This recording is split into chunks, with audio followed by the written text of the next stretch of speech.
for supporting the Fable and Folly Network. Here's another show we know you'll love. Hello, I'm Malik. I'm Jamie. And this is World Gone Wrong, where we discuss the unprecedented times we're living through. Can your manager still schedule you for night shifts after that werewolf bit you? My ex-boyfriend was replaced by an alien body snatcher, but I think I like him better now. Who is this dude showing up in everyone's old pictures? My friend says the sewer alligators are reading maps now. When did the kudzu start making that humming sound? We are just your normal millennial roommates processing our feelings about a chaotic world in front of some microphones. World Gone Wrong, a new fiction podcast from Audacious Machine Creative, creators of Unwell, a Midwestern Gothic mystery. Learn more at audaciousmachinecreative.com. Find World Gone Wrong in all the regular places you find podcasts. I love you so much. I mean, you could, up the energy a little bit. You could up the energy. I actually don't take notes. That was good. I'm just kidding. You sounded great. So did you. This episode of Unwell is brought to you by The Amelia Project. Have you ever daydreamed about disappearing and starting over? What if there was a company that provided just that service? Welcome to the comedy fiction podcast, The Amelia Project, a show about a secret death-faking agency. In each episode, you'll hear a new client being interviewed and the dilemmas that bring them to the death-faking agency. They're in turn funny, thought-provoking, or downright surreal. It's just such a delightful premise. We think you'll really enjoy it. You can find The Amelia Project wherever you listen to podcasts, and stick around for a trailer for The Amelia Project at the end of this episode.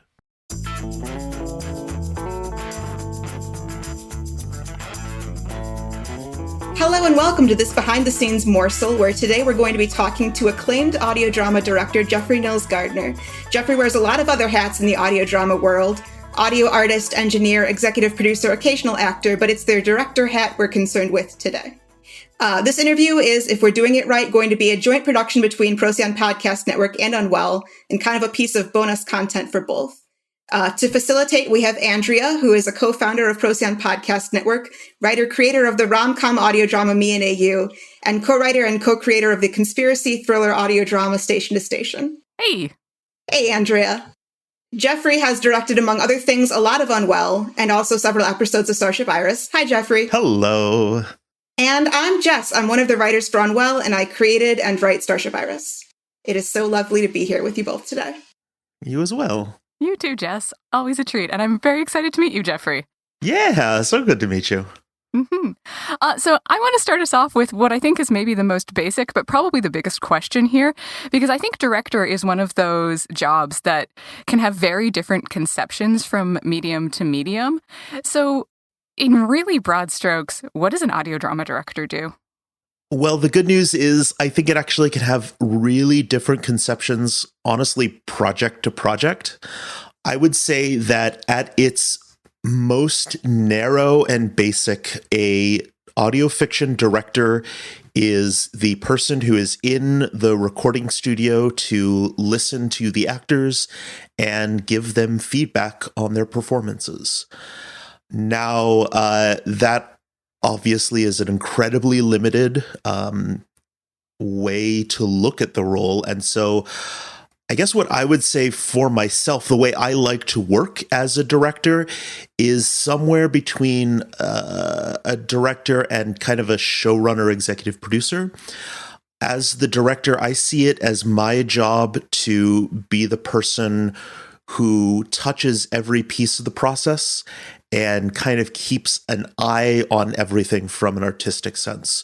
So in Unwell, for instance, I am in the writers' meetings discussing the scripts and plans with the writers. I, take a hand in providing notes for editing there. I then go into the studio with the actors and give them feedback, notes, shape the performances so that everything comes together as a cohesive whole. And then in post-production, I work with our lead sound designer, Eli Hamada McElveen, and our sound designers for each episode to kind of craft the sound reality of the world. I think a lot of this comes from the fact that I got into directing as a stage performer. I was a theater director and dramaturg in a previous life.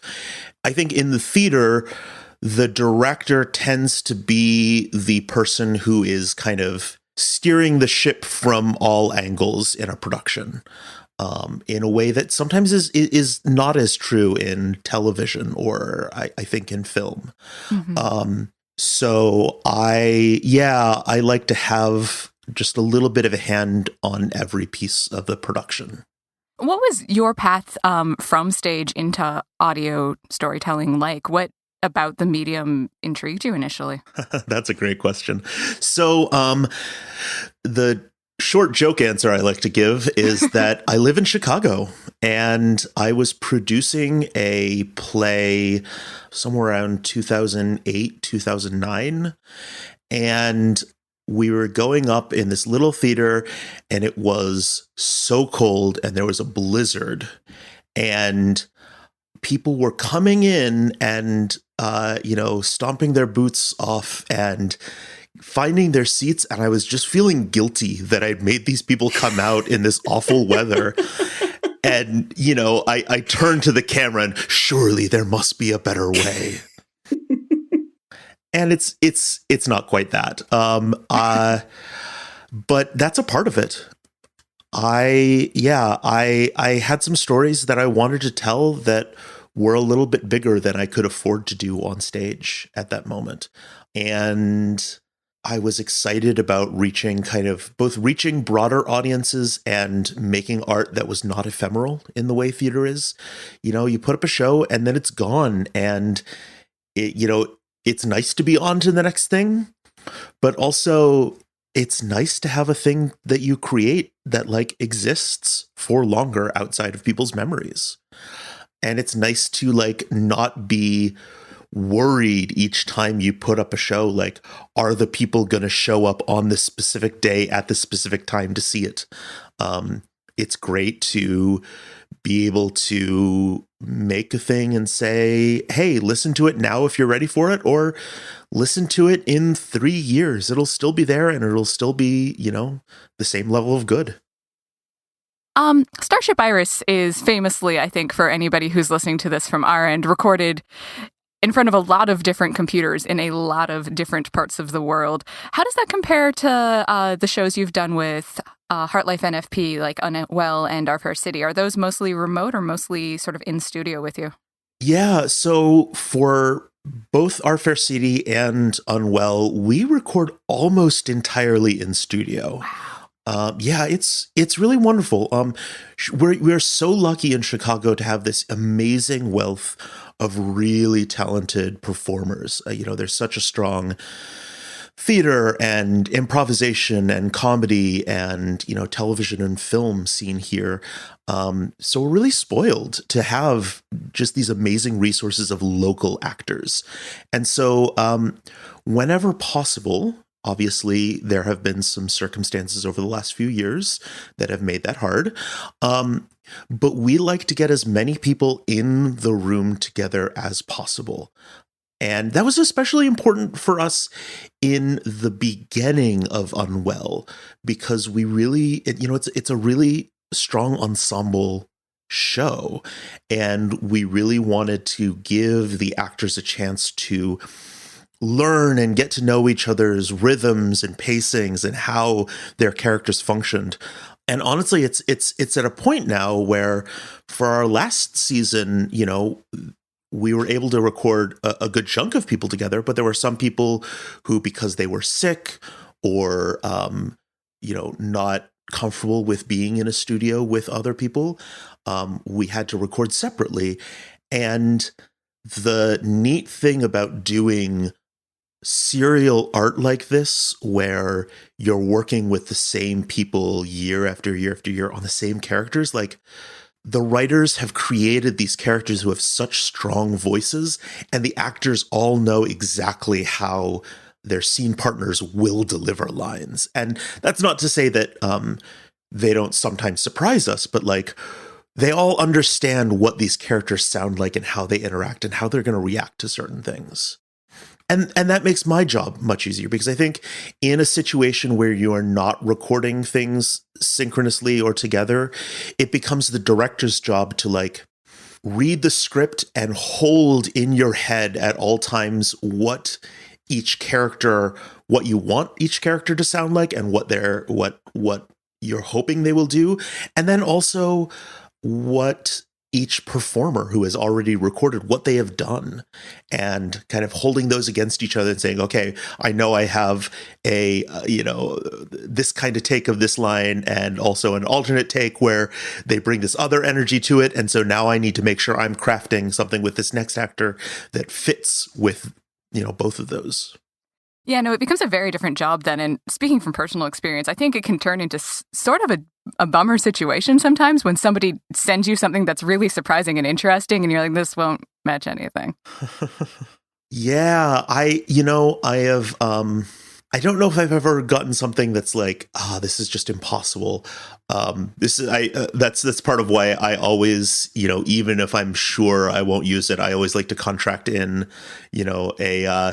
a second session where I'm like, cool, I just learned, you just taught me something completely new about this scene.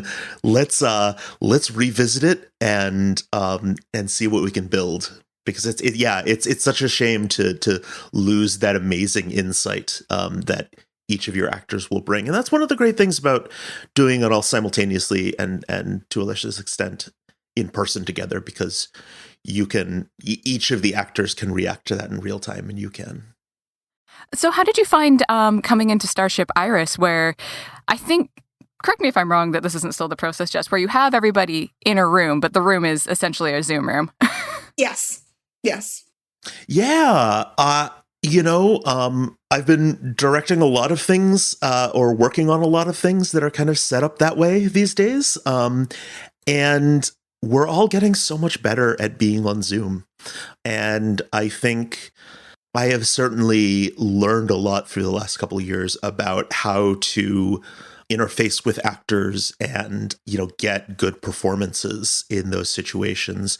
I think, it's worth saying that, like, as hard as it may be for the director in that situation, often I think it's the dialogue editor who really has their work cut out for them in those situations. Shout out to Aaron, who is amazingly talented.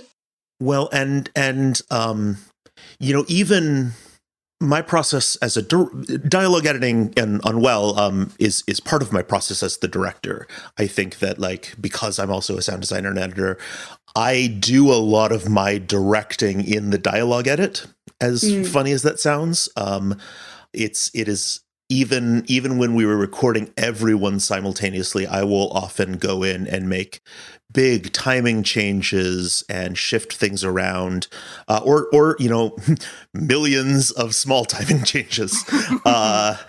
So it's interesting because it's, I feel like sometimes people say, oh, it's less artificial when you're all in the room together. And I actually don't think it's quite that. It's just some of your work towards making it not artificial has already been done.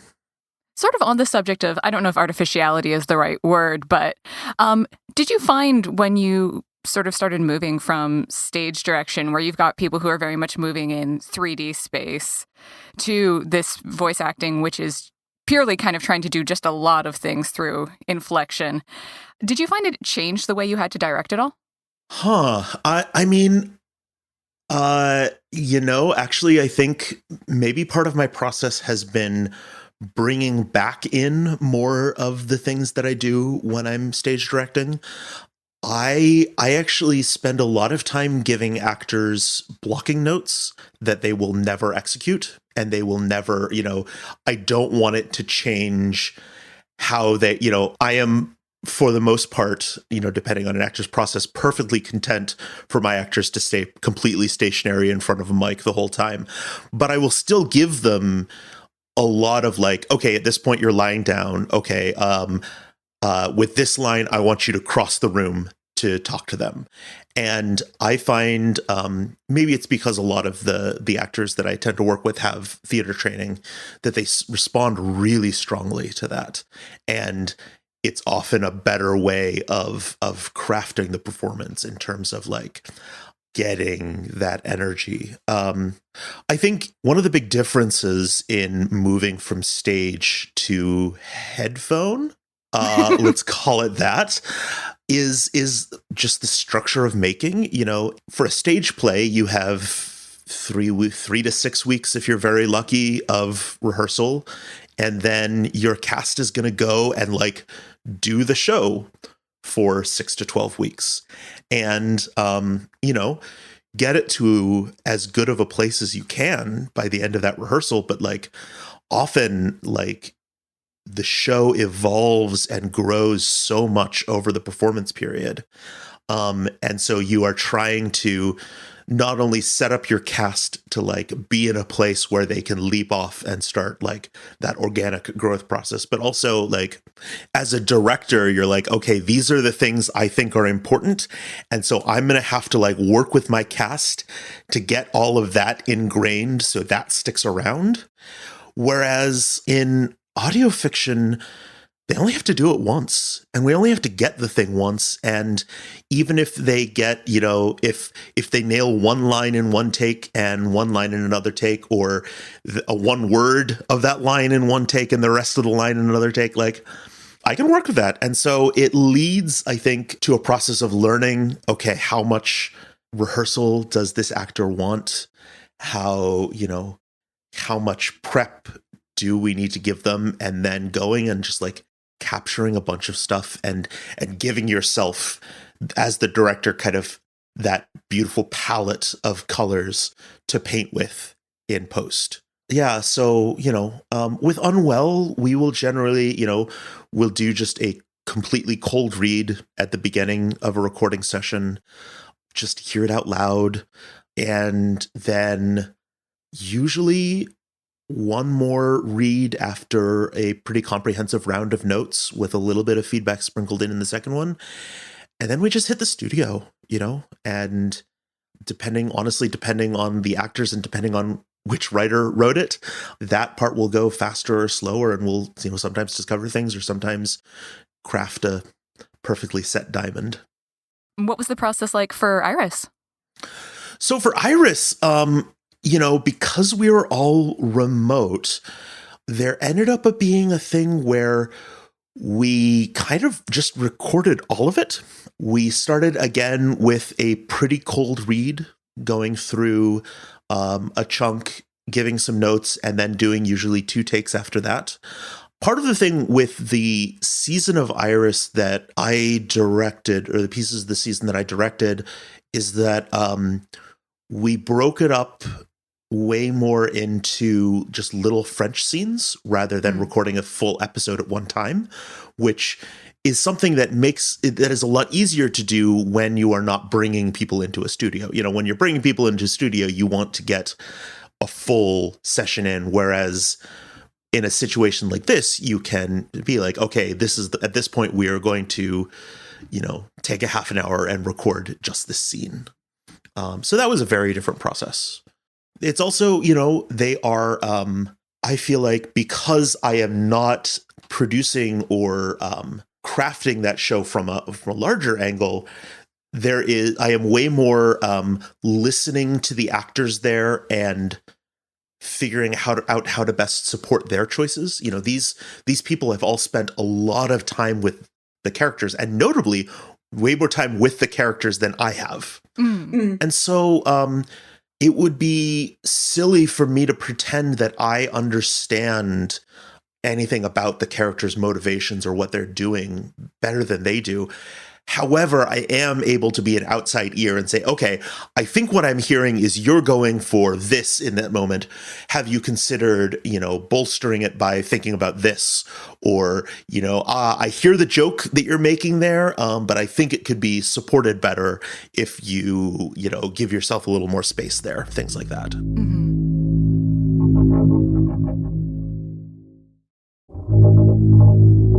So, Jeffrey, one of the things I've kind of noticed in all of the work of yours that I'm really familiar with is that there is a really strong ensemble core, and I think that also is true of Iris. What is it about those kind of stories that you're particularly drawn to? Oh, gosh. That's a great question. I mean, I love people, and the more people I get to cast, the happier I am. That's kind of a joke and kind of not. Part of it is that I have been mostly interested in crafting these, kind of big multi-actor,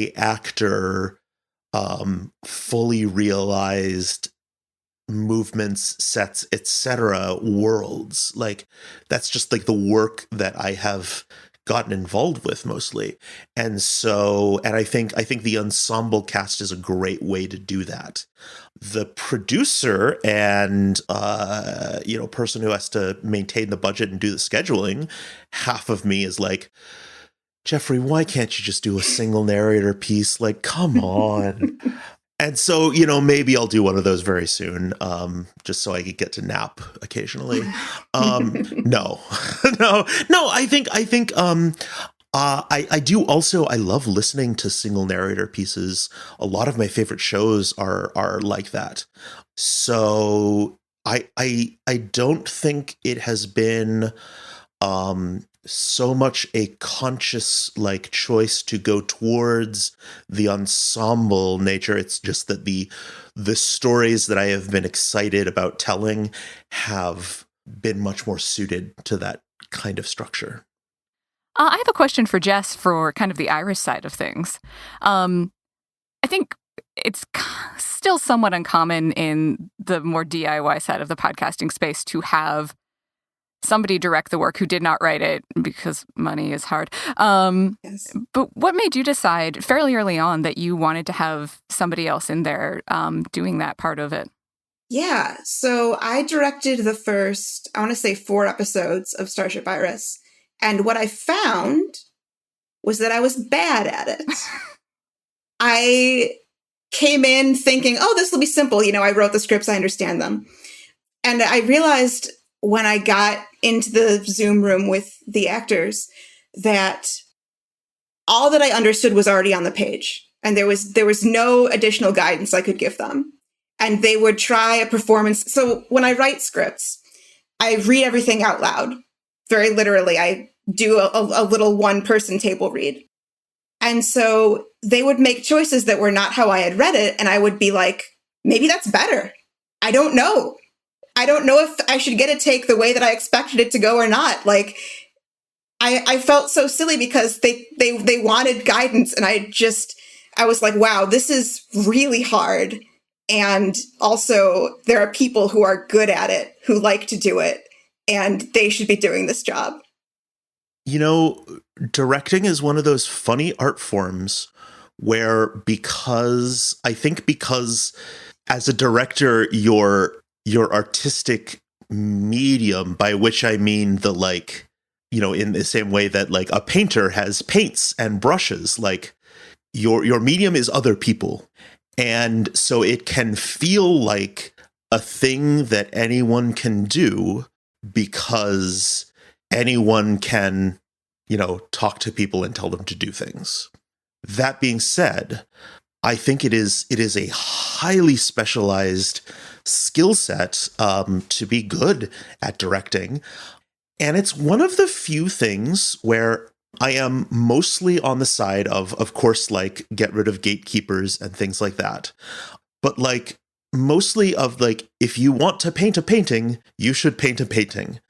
And if you want to act, you should go and read Shakespeare on the corner so people listen to you. Just go do it. Awesome. And maybe this is because it's an art form that I'm involved in, and maybe not. I don't always feel that about directing.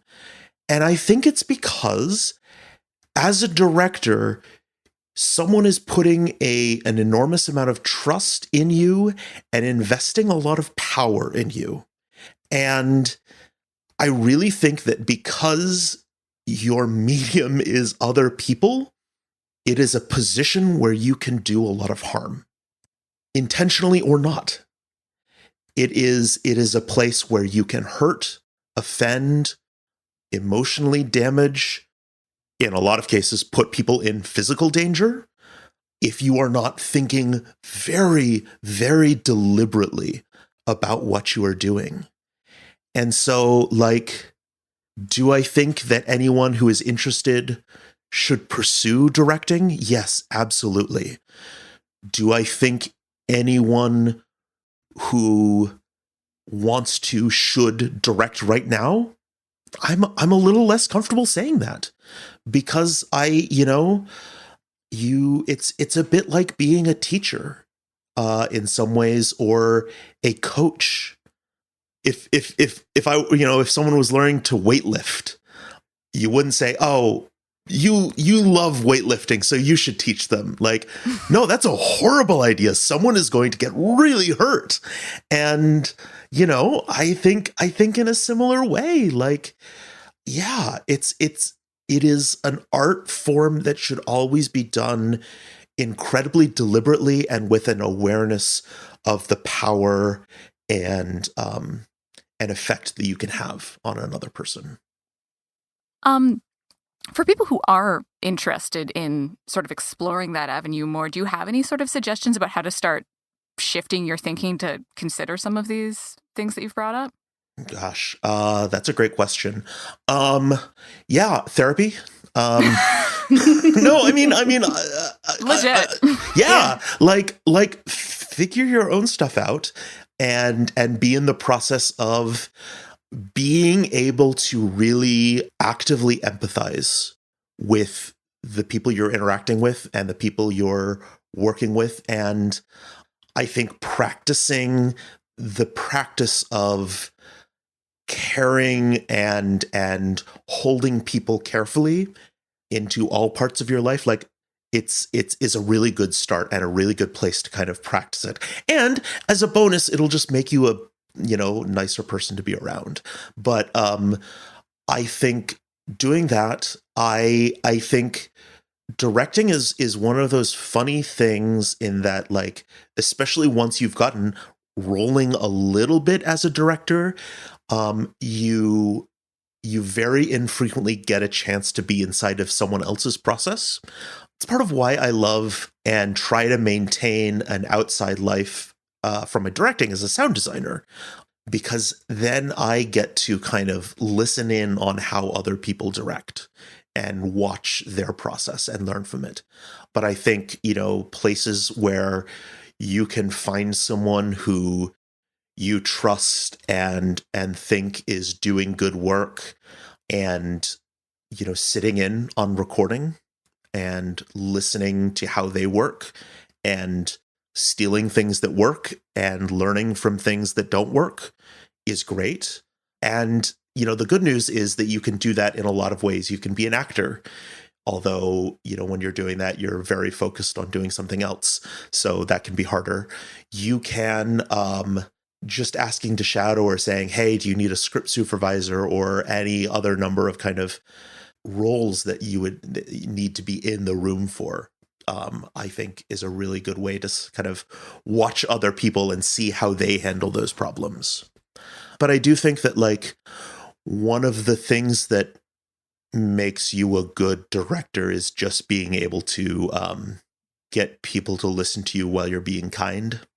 Which is, turns out, like, there are so many stories about bad directors because it's easy to get a bunch of people going in the same direction if you don't care about how they feel about it.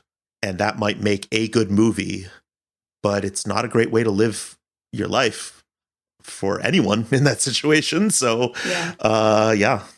Yeah, when you hear those like nightmare stories about directors who like slapped their actors to get the right take, it just feels like, why didn't you trust your actors to act? Their job is to do this. Mm-hmm. Yeah. Nobody needs to get slapped and nobody needs to get sent like rats. Yes. To sort of pivot back onto a slightly lighter note, Jeffrey, what was it like coming into the Starship Iris process as far as meeting and interacting with the cast? Oh, They are just like deck to canopy. I don't know spaceship terms quite well enough. Deck to canopy, just like deeply, deeply sweet people. It was really neat to meet everyone. And like, as someone who has been a fan of the show, like really neat to kind of both see faces behind the voices and get to see these people kind of jump in and inhabit these characters that they've been playing for a long time. That was really fun. Yeah, they're just all really lovely people. So I felt very welcome and had a lot of fun. Of the episodes you directed this season, was there anything that particularly stood out to you as this is the thing I feel like I left a really good stamp on, or this was the thing where there's a challenge that I feel like I really overcame here? Oh gosh. We've had a whole pandemic since then. Yeah, No, honestly, the things that stand out for me about that process were really getting to hear the things between the takes, getting to hear the camaraderie between the cast, getting to listen in on, all of the inside jokes that had been preserved from previous seasons, and just getting to kind of experience that. It's a, like you said, it's an ensemble show, and it's always just so much fun to get to hang out with an ensemble that's already been built and like sit in and listen in on that. Yeah. Thank you, everybody, for listening to this episode through whichever means that you found it. We're going to do plugs where each of us plug something, and it doesn't have to be a podcast, but frequently it is. I'll start. I'm going to plug, because I plug Keep It Steady, my rom-com high school audio drama, all the time. And I plug Starship Iris all the time. So I'm just going to say there is a podcast called The ACK-Cast, which is Jamie Loftus doing a deep dive on the Kathy comics. And it sounds like a joke, but it's not, and it's amazing. And going into the politics of it, going into the kind of the criticisms of boomer feminism, and every angle you can think of gets covered, and it's just a delight. I haven't plugged Me and AU actually in a few episodes, so Yeah, go ahead. Yeah. So Me and AU is a complete 15-episode rom-com-ish coming-of-age story about meeting and falling in love through the time-honored medium of werewolf AU / fanfiction. It's such a delight. Strong recommend. And you can find it everywhere you find Starship Iris, including our website, ProcyonPodcastNetwork.com. I am going to plug a musical artist that I have fallen down a deep dive on. You should go check out the Mongolian death metal band The Who, HU. They are amazing, and they are just a fantastic mix of metal and traditional instruments, and this deep, wonderful singing. So go give yourself an aural treat and check them out. Fantastic. Thank you both so much for being here and doing this. Yeah, thank you so much, Jeffrey. This has been a great conversation. This was delightful. I really appreciate it.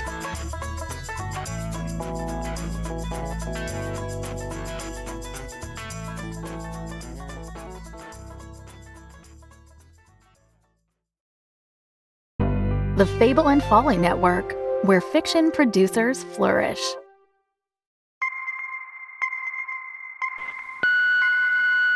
Congratulations. You've reached the Amelia Project.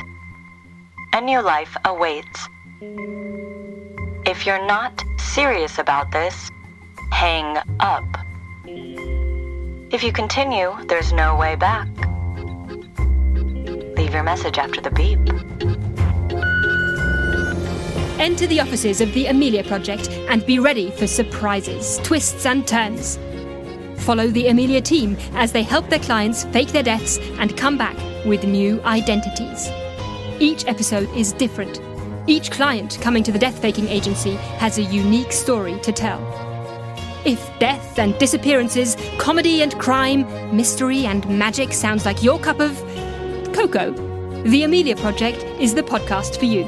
Search for The Amelia Project wherever you find your podcasts. And remember, leave your message after the beep.